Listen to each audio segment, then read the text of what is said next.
Hi, this is Gitanjali. Welcome you all to the 9 AM MCQ series.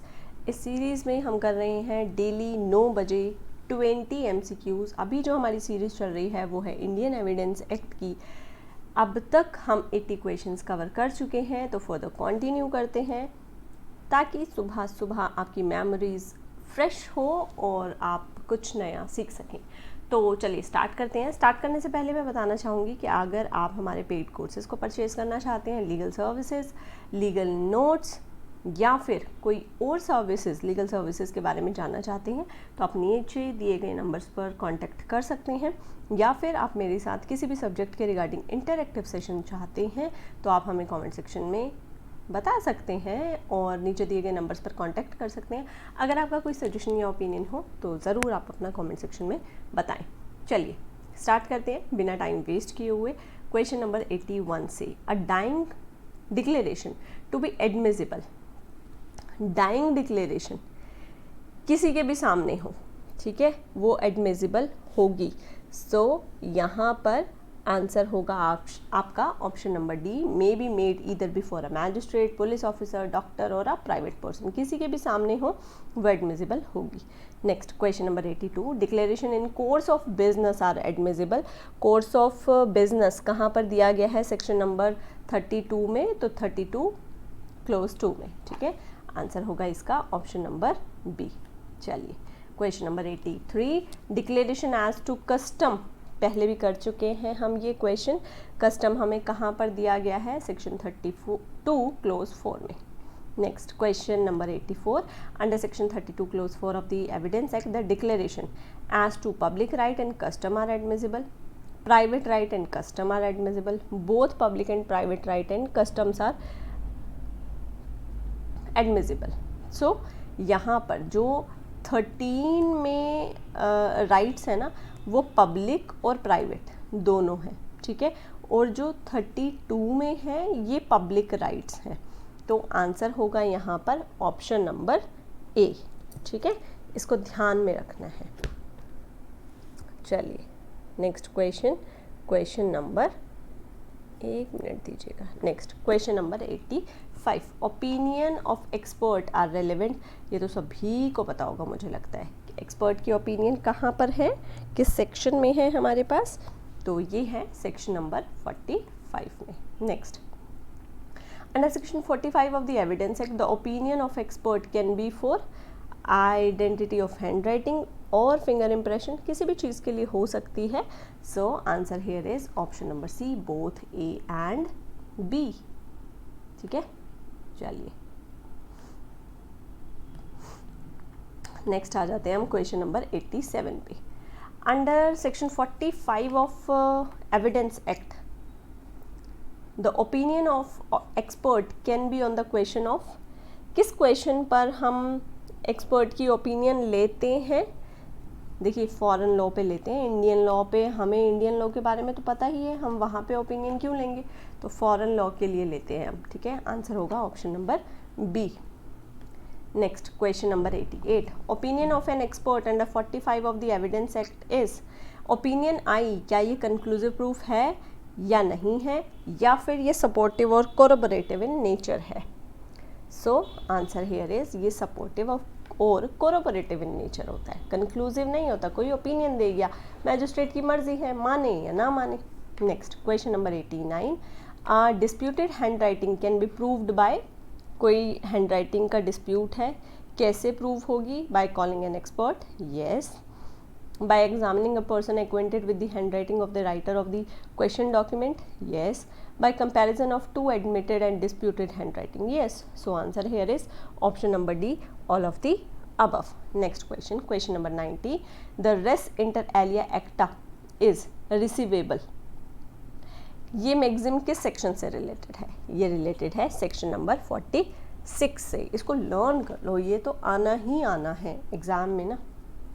और हमेशा अगर आप फर्स्ट टाइम किसी एग्ज़ाम की प्रिपरेशन कर रहे हैं या पहले से करते आ रहे हैं, आप करें क्या, जो भी MCQs आप सॉल्व करते हैं ना, आप अपना फ्रेश बैरक लें और जहाँ जहाँ पे भी आपको प्रॉब्लम आ रही है ना, अपने बैरक में वो MCQs वन लाइनर की फॉर्म में लिखते चलें।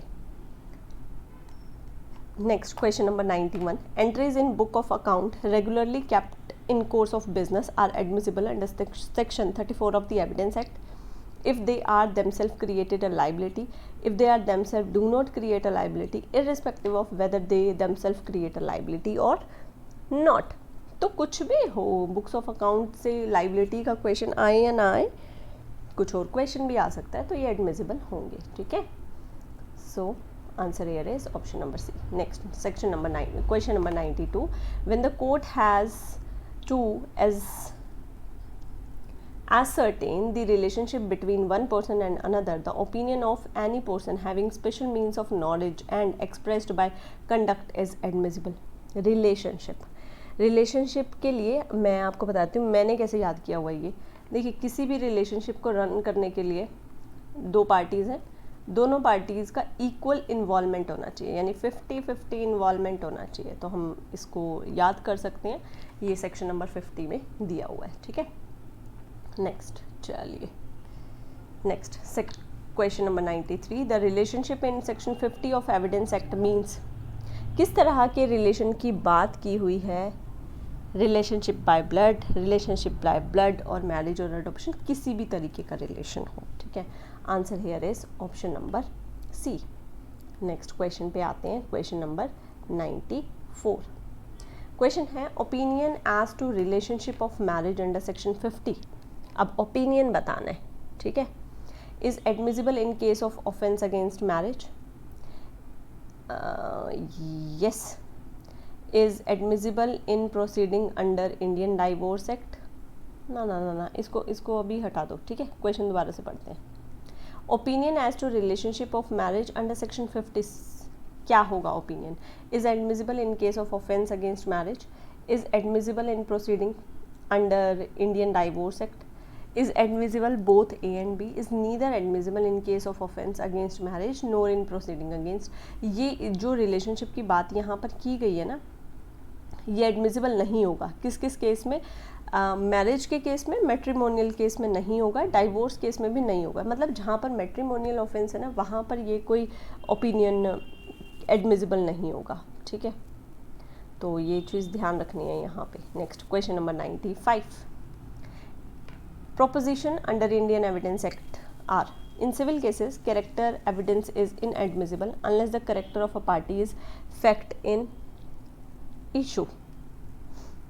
बिल्कुल सही है. ठीक है.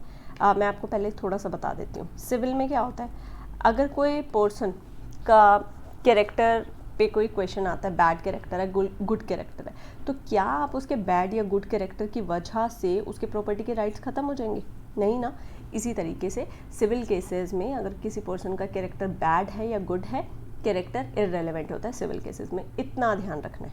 और क्रिमिनल केसेस में आप उसका गुड कैरेक्टर बता सकते हो बट बैड नहीं बता सकते हो. बट बैड बता सकते हो पर रिप्लाई में. ठीक है. अब पढ़िए. In civil cases, character evidence is inadmissible unless the character of a party is fact in issue. बिल्कुल सही. In criminal cases, the evidence of good character is admissible generally. बिल्कुल सही. In criminal proceeding, evidence of bad character is inadmissible unless the same is fact in issue. बिल्कुल सही. In criminal proceeding, evidence of bad character is admissible when evidence of good character has been given. मतलब कोई good कह रहा है तो उसके reply में bad character का प्रोसीडिंग्स एविडेंस आप दे सकते हो, अदरवाइज नहीं. तो आंसर होगा यहाँ पे all of the above are correct. Next, question number 96 पे आते हैं. Fact of which the judicial notice is to be taken are stated in. कहाँ पर दिया गया है? ये हमें दिया गया है सेक्शन नंबर 57 में. Next, list of fact of which judicial notice has to be taken under 57. जो लिस्ट दी हुई है ना 57 में, ये इलस्ट्रेटिव है. ठीक है. इसमें और चीज़ें भी ऐड हो सकती हैं. ये तो सिर्फ हमें एग्जांपल्स दे दिए हैं कि ये चीज़ें हैं जहाँ पर जुडिशियल नोटिस दिया जाएगा.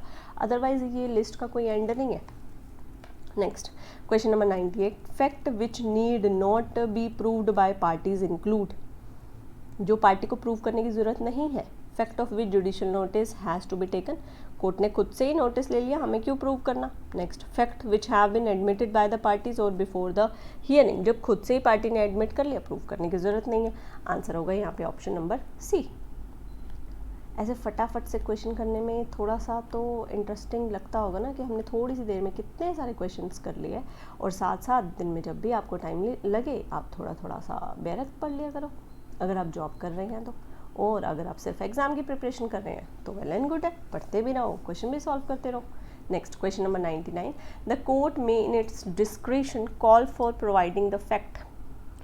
कोर्ट कब बुला सकती है किसी फैक्ट को प्रूव करने के लिए? Of which judicial notice has to be taken, of which have been admitted otherwise than such admission. देखिए जुडिशियल नोटिस जहाँ कोर्ट ले सकती है ना, वहाँ कोर्ट क्यों बुलाएगी, पर जहाँ पर कोई फैक्ट एडमिटेड है वहाँ पर बुला सकती है। So answer here is option number B. ठीक है।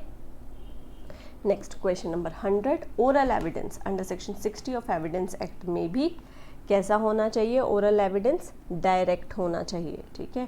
Answer here is option number A. So ये 9 AM वाली सीरीज़ आई होप आप सभी के लिए हेल्पफुल रही होगी। अगर आपका कोई सजेशन या ओपिनियन है तो आप ज़रूर मुझे कमेंट सेक्शन में बताइए। ठीक है। और साथ ही हमारे इंटरैक्टिव सेशंस के बारे में जानने के लिए आप नीचे दिए गए नंबर्स पर कांटेक्ट कर सकते हैं। Thank you so much for watching. मिलते हैं कल सुबह 9 बजे।